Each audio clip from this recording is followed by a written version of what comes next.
hope you're having a wonderful day. So, I'm just here to talk a little bit about travel. Start over. Keep doing it till I get it right. All right. Loosen up. Buttercup. I don't know where to look either. Whatever. Okay. Whew. So, hello everybody. So, today's Friday, and I basically wanted to stop by and just give a couple of tips specifically about travel. So I decided I was just going to start this little thing right here, whatever we want to call it. I don't know if it's a podcast. I don't know what this is going to be. I don't know if it's going to be a series or not, but we're going to wing it. Hopefully you guys can bear with me on this. I'm going to give two tips that are essential to know if you want to have a good travel experience. So these are my 2 pointers, 2 tips on this Friday. Hopefully you guys are planning a fantastic weekend and this will get you in the travel mood. So the first tip, I know that a lot of you who are travelers or have traveled before, you probably know a lot about off-season and peak season. So just to give a little bit of background, depending on where you go, the location that you're at has 2 seasons for travel and tourism: off-season, peak season. Off-season is when everything is quiet. Generally, a lot more businesses are shut down. Usually it's during the months where the weather is not the greatest at that location, and so they have their off season. Second one would be peak season. That's when the location receives the most tourists. That's when the weather is the best. Or usually when it's during holiday season, so people are off and taking vacations, and so the location is at its busiest, at its liveliest. People travel for a lot of different reasons. Some people love off season because of the quiet and the I guess more privacy, the more of a retreat feel that you get from it. And then some people love peak season because it's so crazy crowded, there's so much to do, and it's just lively. So I mean, this is not going to be for everybody. This is just my particular opinion about things. This is what I've learned, and I'm here to share it with you. So the first thing that I want to tell you, my first tip, is don't go to a location during off season because it's cheaper, but find the low points of peak season. So let me explain a little bit further what that means. So like I said, they have the 2 seasons, and usually that determines how lively everything is. But during off season, all of the events don't happen during off season. A lot of the fun stuff doesn't happen. So during this season of off season, usually a lot of stores are shut down, festivals aren't happening, a lot of the excursions are closed and shut down, so you don't really get to experience the liveliness of where you're going or the culture of it, because most places are shut down, and they're not anticipating a lot of visitors during that time, and so because of that, everything is pretty much closed. So just to kind of avoid this and make sure that you still get to experience some of whatever location has to offer, I would say go during the off season of peak season, or the low point of peak season. So I'm gonna give you an example. So me and my husband are going to Grenada in January, right? And I plan this perfectly. The way that I look at things is when you're going to specifically a Caribbean island, okay? Let's just start there. Say for instance, you're going to a Caribbean island and you're from a location like where I'm from Sacramento. Sacramento airport, it's a pretty big airport, but it's not like SFO or JFK or the Miami airports. It's not like that. So it's a pretty small airport, even though it's one of the larger ones in Northern California. I know that when I go to places that are in the Caribbean, especially on the eastern side, I know that I'm gonna have to stop in Cincinnati or Miami, sometimes Houston. I know I'm gonna have a layover. Sometimes 2 layovers are unavoidable. So, but with that being said, I know that when I'm looking for a flight, I want to make sure that I'm trying to go when stuff is still happening. Usually it's me and my husband for that good blend of romance mixed with a little bit of adventure. We want the best of both worlds.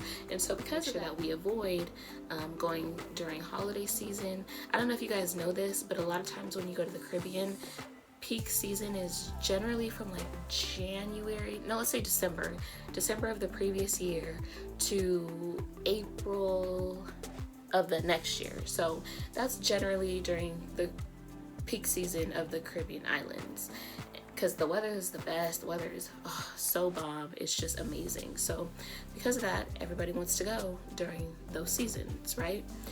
But the thing about it is there's also a lot of events that happen, especially like in the US during that time. So for a lot of us, you know, you have spring break. Spring break usually happens from like the middle of March to the beginning of April.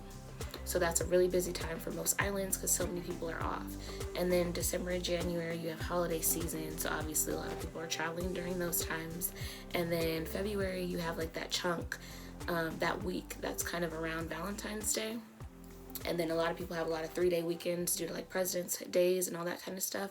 So you really want to make sure that you try to avoid those as much as possible. So my tip to you would be the best time to travel. This is my secret.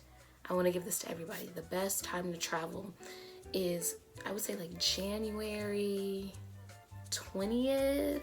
I say like wait till like the end of January, and then maybe at that point from like end of January to the beginning of February. And then if you don't want to do that chunk, then I say maybe the week of March, the first week of March, like March 5th to maybe like the 12th or 13th. It kind of depends for me because some islands I do 7 days, some islands I do 10 days. So that kind of depends on like where in that range I go, but I stick with that range because usually that's like the best time to go. And then for certain places also, May is like a great month to go because usually people are like well into school and aren't really planning vacations during that month. So that would be my first tip. Make sure that you don't just stick to off season, but you stick to the low point of peak season. Be diligent when you're looking for your flights.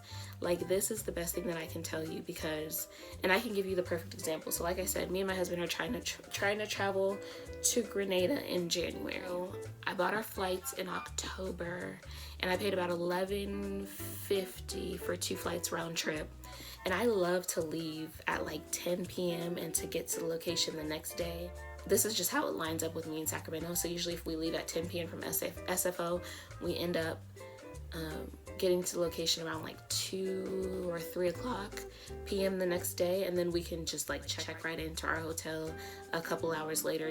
Sometimes, you know, maybe an hour or 2 later at the most. So that's kind of why I plan it that way. But I will say that it's like super important that when it comes to getting your flight that you are being diligent and making sure that you're checking in with the prices, because the prices like fluctuate. Extra $300 and $400 in your pocket can make a huge difference. I don't care who you are. I know that an extra $300 to $400 is a nice little gift. So even if you're not the budget-friendly type, you know, you could put that money towards something else to really, you know, make the best out of your trip. So I would say make sure that you're staying diligent on your flights and on the prices. Make sure that you are constantly checking. You know, for me, that's just something I love to do. It's almost like one of my hobbies, so I don't mind. But for those who, you know, it's not your favorite thing to do, I would say if you're planning a trip, just, you know, make sure you're checking in at least a couple times a day and at odd points in the day that nobody else is checking. So consider like early morning, late at night, like 3 p.m. I'll find good flights. So just make sure that you're being diligent about the flights because usually you can find something a lot better.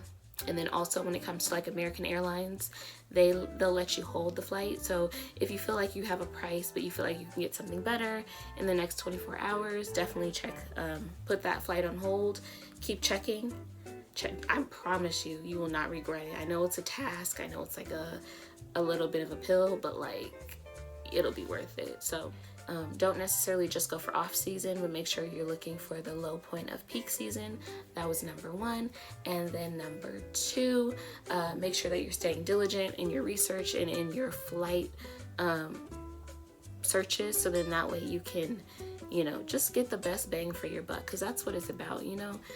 travel to a lot of people seems so unaffordable, and it really doesn't have to be. It's just about how you do it and how you go about it. So these are just tips to help those who don't know already. If you don't know, now you know. So I am here to help.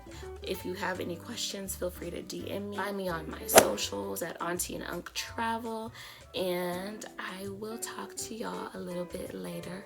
See ya. Have a good weekend.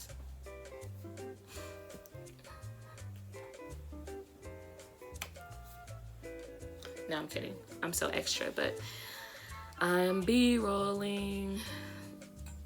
So, yeah. I don't know what to do now, Isaiah. Isaiah, I don't know what to do now. He always telling me to do something. I don't know what to do. How do you B-roll? How? Let me get a thumbnail. Wait, that's not it.